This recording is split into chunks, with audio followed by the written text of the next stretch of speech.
गेले कित्येक वर्ष हक्कभंग समितीचा सदस्य आहे। आपल्याकडे हक्कभंग जो मांडला जातो हा हक्कभंग एका ठराविक सदस्य संख्या असेल तर आपण देतो, आपल्याकडे येतो, आपल्याकडनं तो मंजूर होऊन समितीच्या प्रमुखांकडे जातो आणि मग समिती प्रमुख हा हक्कभंग ज्यांच्यावरती हक्कभंग आहे त्यांना नोटीस काढतात आणि ही नोटीस आपल्या विधिमंडळातर्फे त्यांना पाठवली जाते। मग ती त्यांना पोस्टाने पाठवली जाते, विधिमंडळाचा स्टाफ पाठवला जातो। परंतु आज सुषमा अंधारे यांना जी हक्कभंगाची नोटीस पाठवलेली आहे ही हक्कभंगाची नोटीस क्राइम ब्रांचचे 7 पोलीस घेऊन गेलेत। अरे काय चाललंय काय? सत्तेचा माज आणि काय चाललंय काय? हक्कभंगाची पोलिसांना काय काम नाही आहे काय? म्हणजे इतके आरोपी मोकाट सुटलेत, त्यांना पकडायचं सोडून हक्कभंगाची नोटीस द्यायला 8 पोलीस गेले। 8 होते, नाव सांगू? पण सभापती महोदय ही कुठली प्रोसिजर आहे?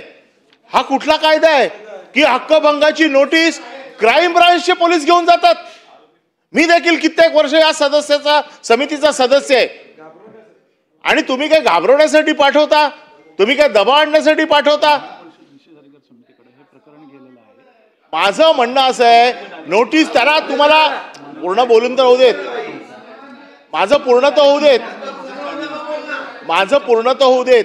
सभापती महोदय, माझं म्हणणं आहे त्यांच्यावरती काय आरोप करायचे आहेत त्या आल्या, त्यांच्यावरती आरोप सिद्ध करा। या सदस्य या संदर्भामध्ये आपण विषय हा मांडलेला आहे। हक्कभंग समितीकडे हा प्रस्ताव गेला होता। समितीची चर्चा इथे होणं अपेक्षित नाहीये। आपल्याला बोला, आपण पॉइंट ऑफ प्रोसिजर सांगितलं म्हणून आपल्याला मी मांडायला दिलं। तथापि हा हक्कभंग प्रस्ताव हक्कभंग समितीकडे गेलाय। हक्कभंग समितीच्या प्रोसिजर मध्ये आपले काही सदस्य असतील तिथं ती चर्चा होऊ शकते, त्यामुळं इथं चर्चा करणं ती अपेक्षित नाही, कारण हा सभागृहाचा भागच नाही। ज्या वेळेस हक्कभंगीची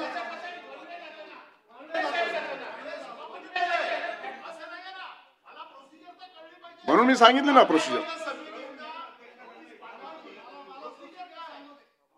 बोला, समिती प्रमुख जास्त वेळ ते सदस्य राहिले आहेत। नाही, मला प्रोसिजर सांगू दे। बस आपला विषय लक्षात आलाय। समिती प्रमुख सभापती महोदय, आपण समितीमध्ये तेही आहेत, त्याच्यामध्ये त्या बैठकीमध्येच नोटीस पाठवण्याचं निश्चित झालं। आम्ही नोटीस पाठवल्यानंतर जो आमच्याकडे रेकॉर्डवर ॲड्रेस होता त्या ॲड्रेसवरती कोणी राहत नाही अशा प्रकारचं उत्तर आलं।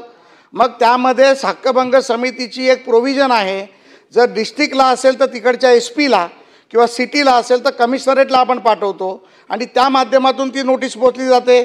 आता कुणाल कामराला पण नोटीस पाठवली, कुणाल कामराचा ॲड्रेस आमच्याकडे नाही, आम्ही ती नोटीस DGना आणि पोलीस कमिशनरला पाठवली।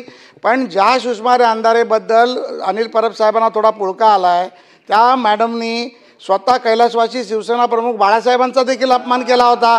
त्या मॅडमनी सन्माननीय माजी मुख्यमंत्री उद्धव ठाकरेंचा देखील अपमान केला होता। त्यामुळे सभागृहाच्या माध्यमातून मी एवढंच सांगतो, आम्ही जे केलं ते प्रोसिजरनी केलं आणि सन्माननीय अनिल परब साहेबांचा मान ठेवून सांगतो की तेही त्याचे सदस्य आहेत, मला मार्गदर्शन करत असतात। तर ही प्रोव्हिजन आम्ही होती त्या प्रोव्हिजनमध्ये केलं। तुम्ही एकमेकाचं अधिकचं मार्गदर्शन आता हक्कभंग समितीमध्ये घ्या। आता आपण पुढे जाऊया। Point of information Dnyaneshwar Mhatre देतो ना।